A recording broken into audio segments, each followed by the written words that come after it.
Today,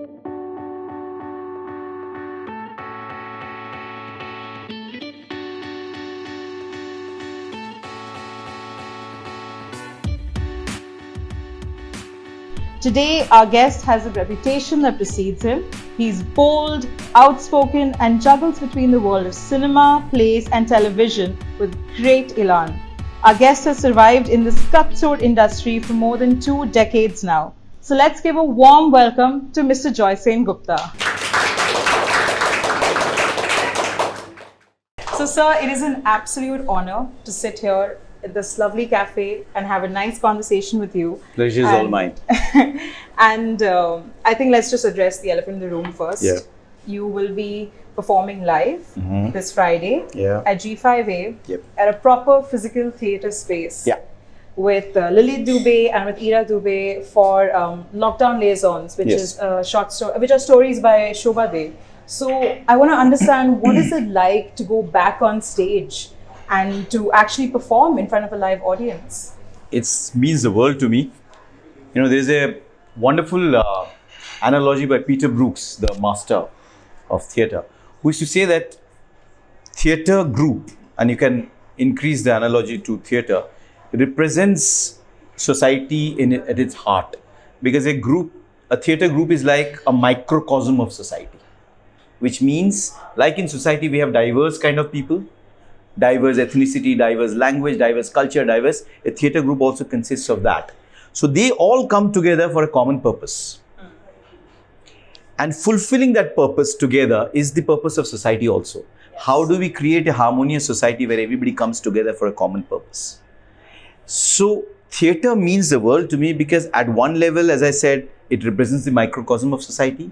At another level, it represents the most, should I say, the purest form of communication, which is a direct communication. Yes. It is not filtered, it is not recorded, it is not edited. You are having it right, direct communication with the audience, with society. And so it's both a symbiotic relationship and a sort of a socio-political relationship. Yeah. And theatre is probably the only medium where the audience also participates. Yes. Not just the actor, but the audience is participating in the action. So imagine a scenario which is cumulative, experiential, and participatory. It's beautiful, right? When the pandemic hit for almost a year, most of us were in many ways trapped in our own performances at home. Cocoon. Yeah. Yes, and with now places opening up, with stages opening up, I feel there's a burst of like excitement. You want to get back on stage. You also have the sense that if we don't try theatre now, then when we will. Sure. And Lily Dubey has been a long-term collaborator with you. I started working with her from the very second month I came out of my drama institute. Yes. Before that, I used to do what you call poor man's theatre, where you practice in garages and yards. I did a lot of street theatre, physical theatre, political theatre. I had my own group called Act One in Delhi, which we had a lot of interesting people: Manoj Bajpayee, Piyush Mishra, Ashish Vidyarthi, Sujit Sarkar, all these people. Imtiaz came for a short time in the group, so we had a very interesting group. But it was all experimental and all what you call sometimes niche, sometimes trying to push the envelope. But with Lilith, I experienced for the first time what it is to do theatre which is both accessible, commercial, and yet intelligent. So that brings me also to my next question, that, you know, like you said, you straddled parallel cinema, you've worked with commercial genres, you've also done stage plays and teleplays with Zee Theatre. So how do you do it? How do you constantly evolve and keep yourself, you know, so fluid to your medium? It's great fun.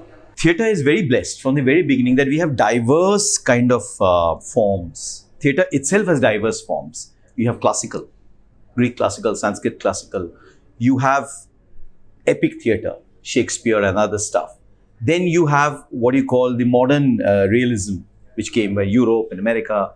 Tennessee Williams and Ibsen, and India, Tendulkar, El Kuchwar. And then you have the postmodern plays, which are abstract, absurdism and all the stuff. So it's very diverse by form itself. So to act in theatre, you actually have to develop a very diverse form of acting grammar. Right. Now that grammar can be used in any medium. When you move to cinema, the grammar changes. Because in cinema, the audience is replaced by the camera. In theater, you have the audience. So you address the audience. Yes. You communicate to the audience. So you kind of throw your expression to the audience for them to receive and give it back. But in cinema, you don't have that. Or television, you have the camera. So camera becomes the eye of the audience. It could be a flop film might have 600 people audience. A hit film might have 6 crore audience. But for you, it's just the camera.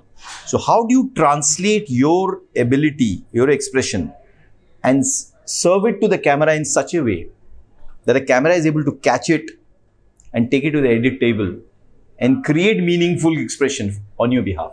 What you do is not cinema. What you do is only 1/6 part of cinema.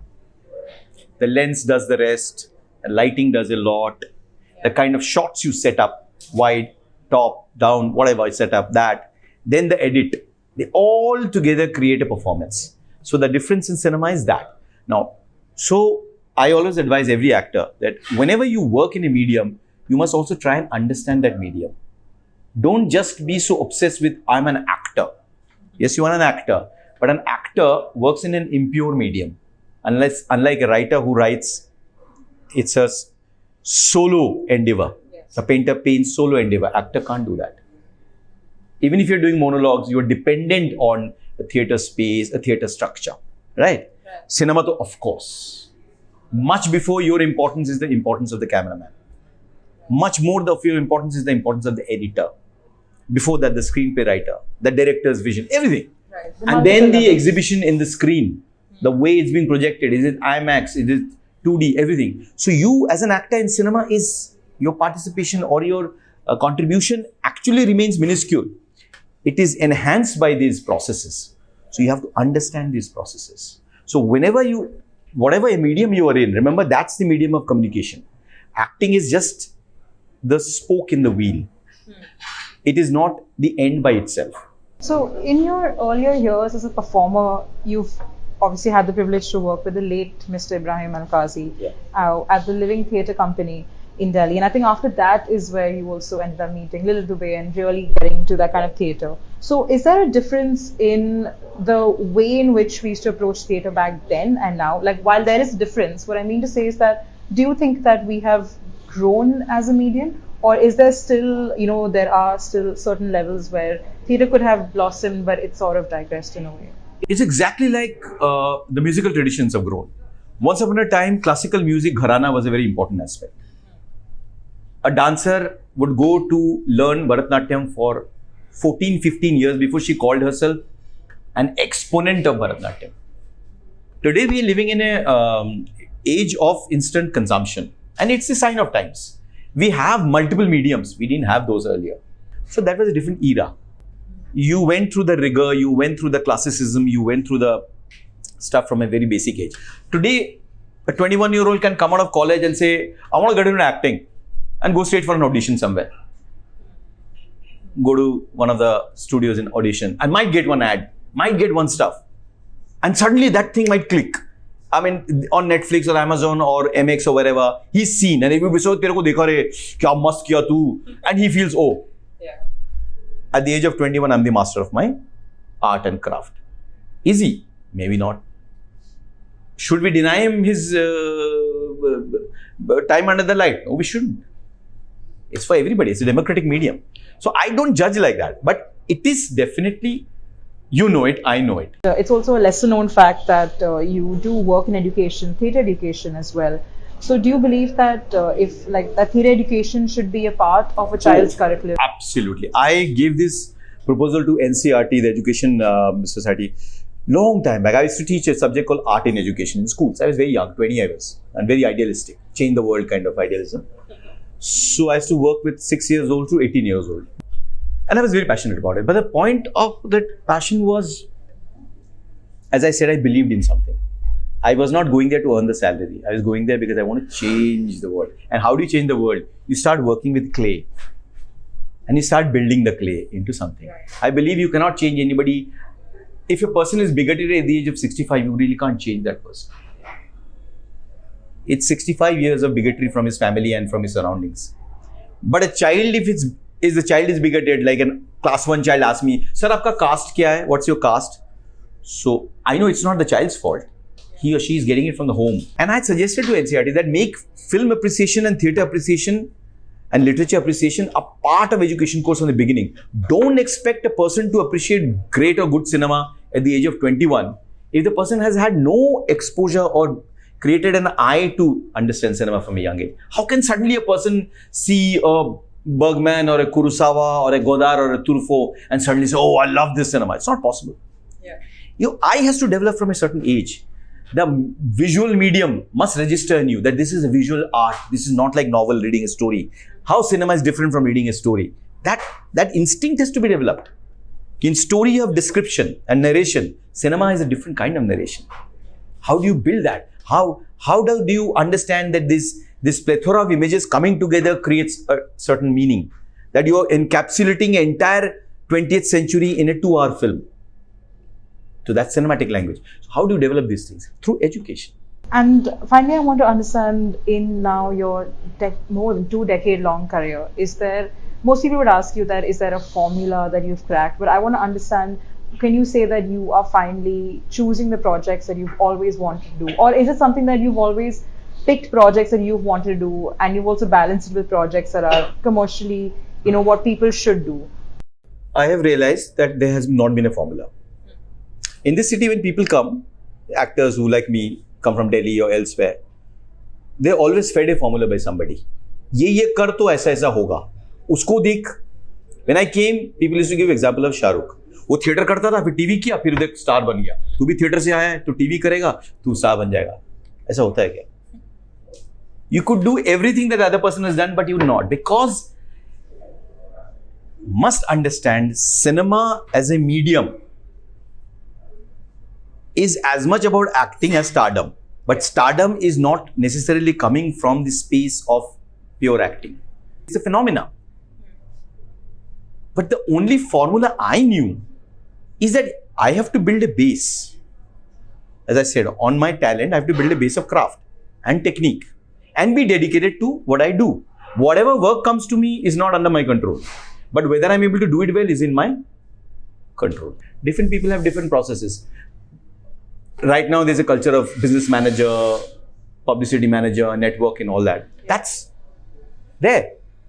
It's not with me because I like to control my work more. I do my kind of stuff which a business manager may not approve of. I'll do a film on a very independent, low budget film on tribals in Odisha. Business manager will say, why are you doing it? It doesn't get me or you any money. So I ask myself, who am I? I realize I'm this Bengali boy who is very idealistic, who's got certain principles and values, who gets attracted to things which are more experimental, niche, and rigorous than the stuff which is safe, comfortable, and commercial. It's there. Somebody offers me money and one non-existent commercial work, and somebody offers me no money and something where I have to really slug it out in the backwaters of somewhere. I probably will go for that. But that's my instinct. Right. I can't say this is good for everyone. That's so freeing also in a way, because I think now you know yourself. So for our last segment, we would like to play a game of purse where you have 10 seconds. I'm very bad at games. So I love games. And then we will open questions to the audience. I'm sure you guys have questions as well. So very quickly, I want to know, what is the first play that you read? That's damn interesting. The first play I read was actually a children's play written in Bengali, which comes from the folksy tradition. It was called Lal Kamal or Neel Kamal. It was about two small princes who confront the witches and the wizards and all that stuff. How lovely. It's a very interesting play. It's very popular in Bengal amongst the children, at least in that era. What was your most memorable audition? My most memorable audition was definitely my first film.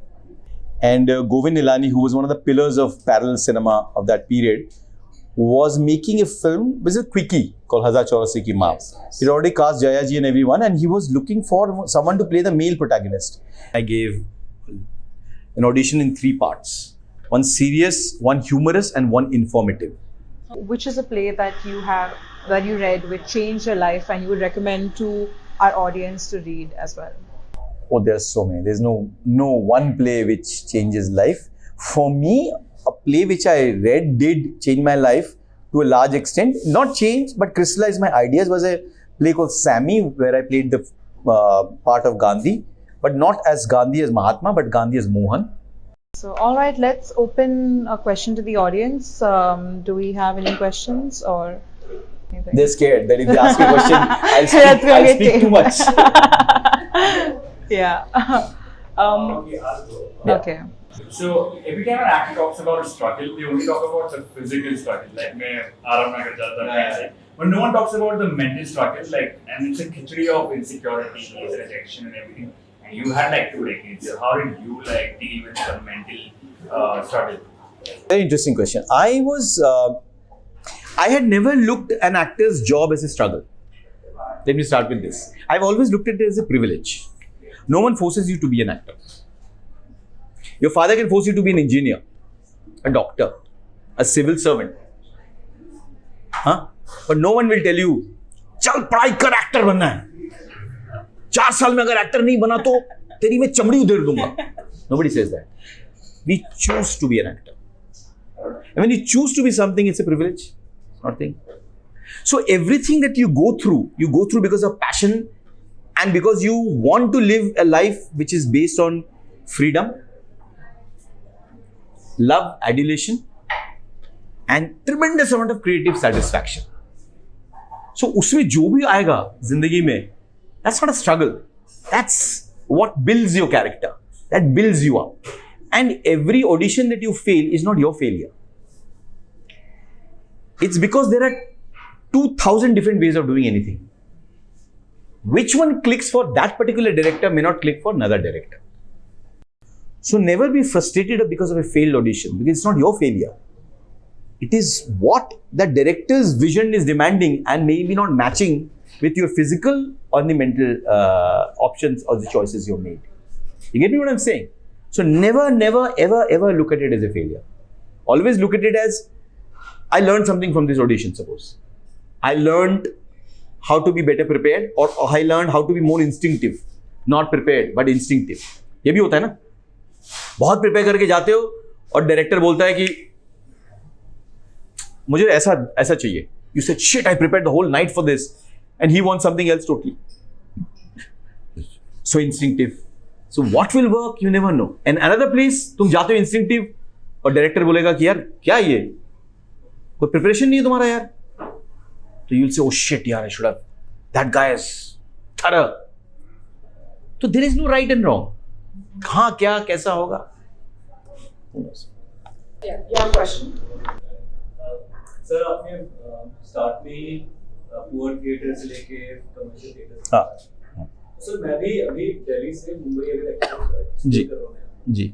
तो आपको क्या लगता है कि जिस समय आपने street theatre किया, साउथ में जाके आपने थिएटर किया, और आज का टाइम जो ज्यादातर जैसे आपने बात की कि हमारा क्राफ्ट होना चाहिए कि we should able to communicate our ideas with the people, जो मुझे लगता है पर्सनली स्ट्रीट थिएटर में और बेहतर तरीके से होता है. जी. तो मैं जानना चाहता हूँ कि आज के टाइम में आप स्ट्रीट थिएटर के आर्ट को कहाँ देखते हैं और क्या चेंजेस देखते हैं? देखिए, स्ट्रीट थिएटर का आर्ट सबसे पहले निकला था क्रांतिकारी विजन से निकला था कि आपको समाज में वर्किंग क्लास के पर्सपेक्टिव में बात करनी है. सारी बातें मिडिल क्लास के पर्सपेक्टिव से होती थी या होती है. इब्सन, चेखव सब मिडिल क्लास हैं, तो वर्किंग क्लास का कोई पर्सपेक्टिव दिखता नहीं.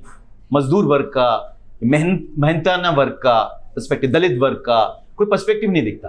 तो स्ट्रीट थिएटर हुआ था कि इस वर्ग के पर्सपेक्टिव को हम इस वर्ग के पास लेके जाएंगे. नाटक में कॉन्फ्लिक्ट होता है, बिना कॉन्फ्लिक्ट के नाटक नहीं हो सकता है. वो कॉन्फ्लिक्ट कहां से निकलता है? जब दो किरदार या दो आइडियाज एक दूसरे से टकराते हैं. अब दो आइडियाज, दो किरदार अमीर और गरीब हो सकते हैं, राजा और रंक हो सकते हैं, दो स्टूडेंट हो सकते हैं जिनके मत अलग हैं, अलग अलग तरीके से हो सकते हैं, दो समय हो सकता है, कुछ भी हो सकता है, लेकिन कॉन्फ्लिक्ट का होना जरूरी है. फिर आपको एक डिवाइस ढूंढना पड़ेगा, क्योंकि स्ट्रीट प्ले ज्यादातर 20-25 मिनट के होते हैं. तो एक डिवाइस होना चाहिए जिसके जरिए आप वो करते हो. कई बार सूत्रधार एक डिवाइस होता है, नट नटी एक डिवाइस होता है. The creativity is the mother of all art ना. क्रिएटिविटी नहीं होगी तो फिर कैसे होगा? इमेजिनेशन नहीं होगा तो कैसे होगा? Thank you so much, sir, for joining us. Thank you for your time. Thank you, dear audience, for also taking time out on a very busy Tuesday. And we're very grateful that you're here supporting Alfaz as well. And we can only hope that everyone in this room has taken something which has, which you can go home, think about, and also help you in your careers in theatre or wherever you go. So yeah, thank you so much. Thank you. तालियां इसी के लिए हम अभिनय करते हैं.